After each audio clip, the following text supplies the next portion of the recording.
जनकपुर के पास एक छोटे से गांव में एक विधवा ब्राह्मणी रहती थी। उनका एक बेटा था, नाम था प्रयागदास। गरीबनी थी, भिक्षा मांगकर गुजारा करती थी। जो मिल जाता था उसे प्रसाद समझकर ग्रहण करती। बेटे को भी वही प्रसाद पवाकर पालन पोषण करती। श्रावण के महीने में रक्षाबंधन का दिन आया। सभी बहनों ने अपने अपने भाइयों के हाथ में राखी बांधी, पर प्रयागदास गरीब था, कौन राखी बांधे। सभी होते हैं रिश्तेदार, जबकि जर पास होता है। सभी होते हैं रिश्तेदार, जबकि जर पास होता है। बिगड़ जाता गरीबी में जो रिश्ता खास होता है। गरीब को कौन राखी बांधे। 7 वर्ष का प्रयागदास रोने लगा। माँ, मुझे किसी ने राखी नहीं बांधी। माँ ने कहा, बेटा तुम्हारी कोई बहन नहीं है। बालक बोला, जब सबकी बहन है तो मेरी क्यों नहीं। अब नन्हे से बालक को माँ कैसे समझाए। माँ ने कहा, बेटा तुम्हारी भी बहन है। माँ ने कहा, तुम्हारी भी बहन है। प्रयागदास बोले, कहाँ है मेरी बहन। माँ बोली, इस समय अपने ससुराल में है। प्रयागदास जी बोले, ससुराल कहाँ है। नैहर मिथिला राज बिराजत।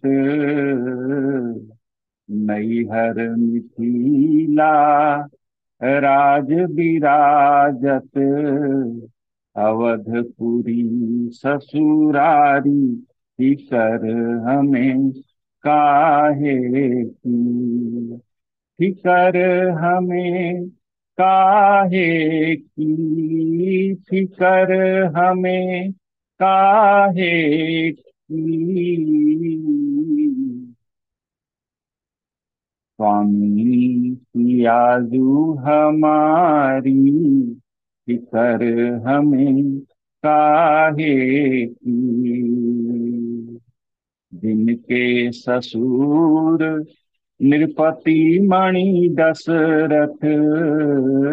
जिनके ससुर नृपति मणि दशरथ। स्वामी श्री अवध बिहारी फिकर हमें काहे की।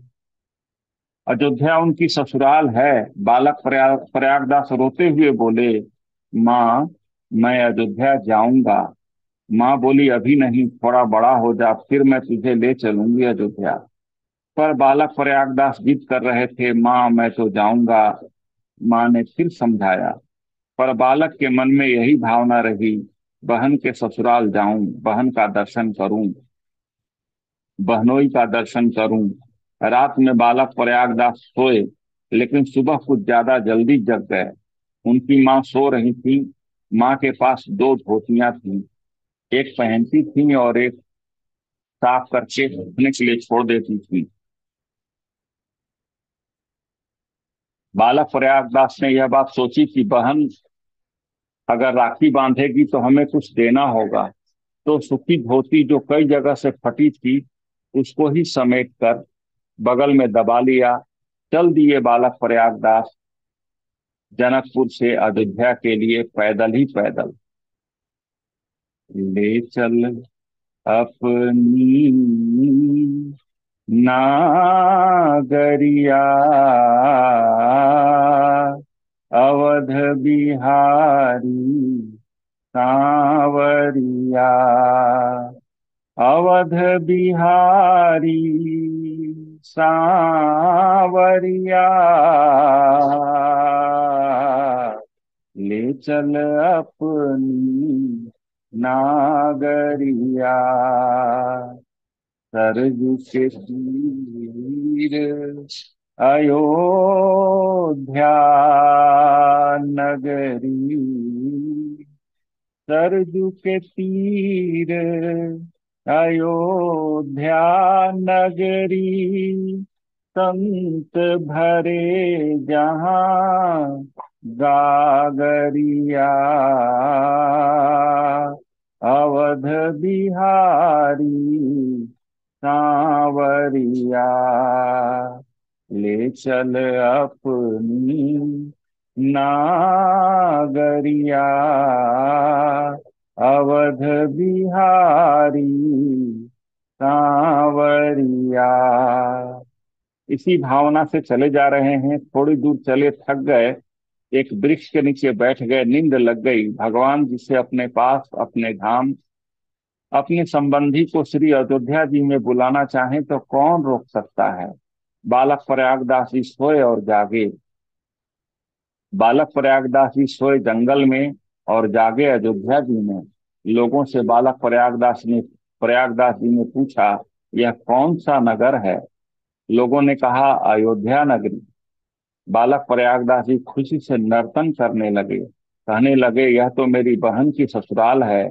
अब लोगों से पूछते, भैया मेरी बहन रहती है यहाँ पर, उसका मकान कौन सा है। मेरी बहन का नाम सीता है और बहनोई का नाम राम जी है, मकान बता दो। लोग कहते, अयोध्या है, श्री सीताराम जी तो भगवान है यहाँ के। लोग, उनका मंदिर है, मकान नहीं है। बालक प्रयागदास जी कहते, मुझे मंदिर नहीं, मकान चाहिए। मैं अपनी बहन से मिलने आया हूँ, भगवान से नहीं। लोग कहते, यह पागल है। इन्हीं बिगड़े दिमागों में भरे अमृत के लच्छे हैं। इन्हीं बिगड़े दिमागों में भरे अमृत के लच्छे हैं।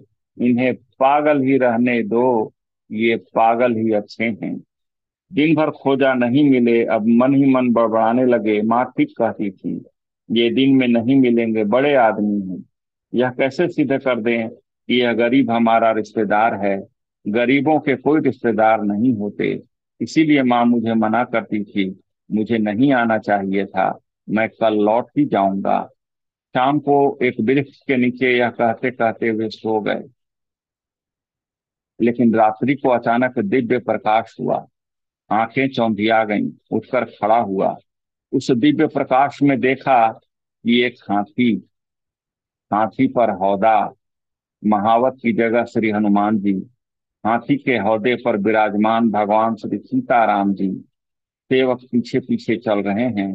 प्रयागदास जी खड़े होकर देखने लगे, पता नहीं रात को हाथी के पांव तले ही न कुचलवा दें। लेकिन यह क्या, हाथी रुका, बैठा, सेवकों ने सीढ़ी लगाई, भगवान श्री सीताराम जी उतरे, महावत श्री हनुमान जी उतरे। अब यह देख रहा था, तब तक श्री सीताराम जी पास आकर खड़े हो गए। प्रयागदास भगवान को देखें। तब तक भगवान श्री राम जी ने प्रयागदास जी से कहा, बालक प्रयागदास, ये तुम्हारी बहन सीता जी हैं। बालक प्रयागदास जी को लगा, ये तो मेरा नाम भी जानते हैं और कह रहे हैं कि यह मेरी बहन सीता है। पर प्रयागदास जी भगवान से बोले, मुझे नहीं लगता कि ये मेरी बहन सीता है। भगवान श्री राम जी पूछे, क्यों, क्या तुमने पहले अपनी बहन को देखा है। प्रयागदास जी बोले, नहीं, लेकिन मैं बहन की पहचान जानता हूँ। श्री राम जी बोले, क्या पहचान है।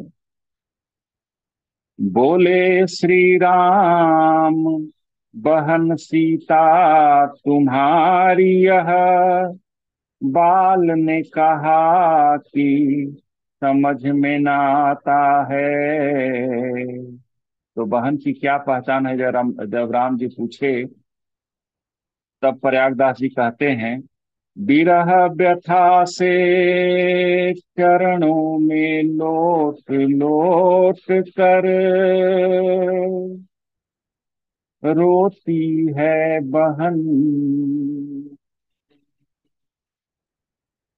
जब भाई मिल जाता है। अगर ये मेरी बहन होती तो ऐसे चुपचाप न खड़ी होती, तो रोने लगती। अब प्रयागदास जी ने जैसे ही यह बात कही, सीता जी कहती हैं, भूल गई मैया, पर भैया हमें भूले नहीं। भैरव सिया के उर भाव भर आता है। रोने लगी सीता, आंसुओं से पग धोने लगी, भाई भगिनी का भगवान धन्य नाता है। श्री जानकी जी ने हृदय से लगा लिया अपने भैया को। रक्षाबंधन का दिन है, मैं राखी बांध लूं। श्री जानकी जी भाई प्रयागदास जी के हाथों में राखी बांधती हैं। प्रयागदास सिर झुकाए हैं, आंसू बरस रहे हैं। बहन को कुछ देना चाहिए, पर ये सब वैभव देखकर किसकी हिम्मत कि वे धोती दे दें। लेकिन सिर झुकाकर आंसू बरसाते हुए प्रयागदास जी ने वह धोती अपनी बहन को दे दी और कहा, बहन ये तुम्हारी भेंट। श्री जानकी जी ने आंसू पोंछते हुए कहा, भैया मेरी मैया के पास दो ही धोतियां हैं, एक तुम ले आए हो, उसके पास एक ही धोती होगी। यह धोती माँ को देना और कहना कि मैं उनके आशीर्वाद से खूब आनंद में हूँ, खूब बढ़िया हूँ। प्रयागदास रोते रहे। श्री जानकी जी भैया को देखकर आंसू बहाती रहीं। थोड़ी ही देर में यह दृश्य अदृश्य हो गया। प्रयागदास रात भर रोते रहे, नींद नहीं आई। सवेरे एक महात्मा वशिष्ठ कुंड के ऊपर से आए। उन्होंने जब प्रयागदास जी को देखा तो समझ गए इन्हें कृपा प्राप्त हुई है। अपने आश्रम को ले गए। दोपहर को दो देवियां आईं स्वर्ण थाल में भोजन लेकर। हमारे यहाँ सत्यनारायण भगवान की कथा थी, वहां का प्रसाद आया है, थोड़ी देर में थाल लेने आएंगे। पर थाल लेने कोई नहीं आया। महात्मा समझ गए यह तो श्री किशोरी जी ने अपने भैया की पहुनाई की है। महात्मा प्रयागदास जी से बोले, यह थाल तुम्हारे लिए आए हैं, इसलिए यह थाल तुम ले जाओ अपने घर। बालक ने कहा, बहन का धन लेकर मैं नहीं जाऊंगा, आप ही रख लो। महात्मा बोले, हमें अधिकार नहीं है रखने का। दोनों ने सलाह करके वह स्वर्ण थाल वशिष्ठ कुंड में डाल दिया। प्रयागदास दूसरे ही दिन लौट आए। माँ का रो रो कर बुरा हाल था। माँ ने कहा, श्री किशोरी जी आपने मेरी लाज रख ली। प्रयागदास जी कह रहे थे, माँ बहन ने राखी बांधी, बहुत प्रेम किया, लेकिन एक बात तो है माँ, पायन में पन ही नहीं थे, मेरे पाँव में चप्पल भी नहीं थे। उतभूषण की तन पे छवि छाजी, और उनके शरीर पर गहने ही गहने थे। जाए बिनीत लिखी धरनी, तेई की भगनी गजराज बिराजी। और बहिन हाथी पर आई। मान की बात नहीं मन में, कोई मान की बात मन में नहीं है। चित में एक चोट लगी मोहे माजी, मेरे हृदय पे एक चोट लगी है। बात कही बहिनी दुई चारी, मेरी बहन ने तो दो चार बात किया, लेकिन बोले नहीं बहन मिजाजी। लेकिन मेरे बहनोई ने मुझसे बात नहीं किया। बहन तो कुछ बोली, बातचीत करती रही, पर बहनोई मुस्कुराते रहे, बोले नहीं कुछ। माँ आंखों में आंसू भरकर कहती, श्री किशोरी जी आपकी बड़ी कृपा। अब तो प्रयागदास जी का मन बार बार होता कि बहन के घर जाऊं मैं। जनक किशोरी मोरी, भेल थिन बहिनिया है, मिथिला के नाते। जनक किशोरी मोरी, भेल थिन बहिनिया है, मिथिला के नाते। राम जी, राम जी पहुनवा भेलथिन मोर, मिथिला के नाते। श्री जानकी जी हमारी बहन है, राम जी हमारे बहनोई हैं, मैं जाऊंगा। माँ समझाती, अभी नहीं, जब यह 15 वर्ष के हुए तब पता लगा कि वे तो भगवान थे। अब और व्याकुल हो गए, मैं जाऊंगा। माँ कहती, अभी नहीं, अभी नहीं, कुछ दिन बाद। माँ अस्वस्थ हो गई, तब भी छटपटाते रहे श्री अवध जाने के लिए। माँ का शरीर जब शांत हो गया, भोज भंडारा किया, कोई बचा नहीं, अकेले ही अयोध्या जी जाने की हठ ठान ली, चल दिए। अयोध्या जी आए, एक स्थान पर दीक्षा ली, संत के शिष्य हुए, नाम हुआ महात्मा प्रयागदास। श्री किशोरी जी का भाव से अप श्री किशोरी जी को भाव से अपनी बहन मानते। अब सभी लोग कहने लगे मामा प्रयागदास, और हमेशा माला लेकर सीताराम सीताराम सीताराम कहते, भगवान की कथा सुनते। एक बार कथा में सुन लिया कि श्री राम जी वन को चले गए और सीता जी गई और श्री लक्ष्मण जी गए, बस अब बड़बड़ाने लगे, बहुत दुखी। बताओ, झगड़ा किस घर में नहीं होता, ये क्यों चले गए वन में? इन्हें अयोध्या में रहना चाहिए था। अरे हमसे तो पूछते। और बहन भी चली गई। अब जो भी मिलता उससे कहते भैया कुछ पैसा दे दो। पैसा? हाँ, आज तक तो मैंने मांगा नहीं, क्या बताएं। पर वे चले गए वन में, वहां उनकी सुख सुविधा का इंतजाम करना पड़ेगा कि नहीं। लोग प्रसन्न होकर पैसा देते। 3 पलंग बनवाए, 3 जोड़ी जूते, 3 जोड़ी गद्दा रजाई।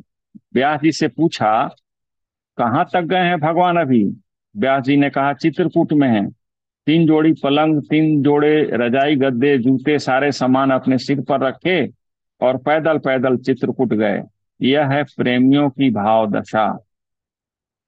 श्री मंदाकिनी जी के आगे सारा सामान रख दिया और कहने लगे, निकल आओ बाहर, बाहर निकल आओ, हम तुमसे नाराज तो बहुत हैं, पर अब नहीं झगड़ेंगे, कोई झगड़ा नहीं करेंगे, निकल आओ। कोई निकले ही नहीं बाहर।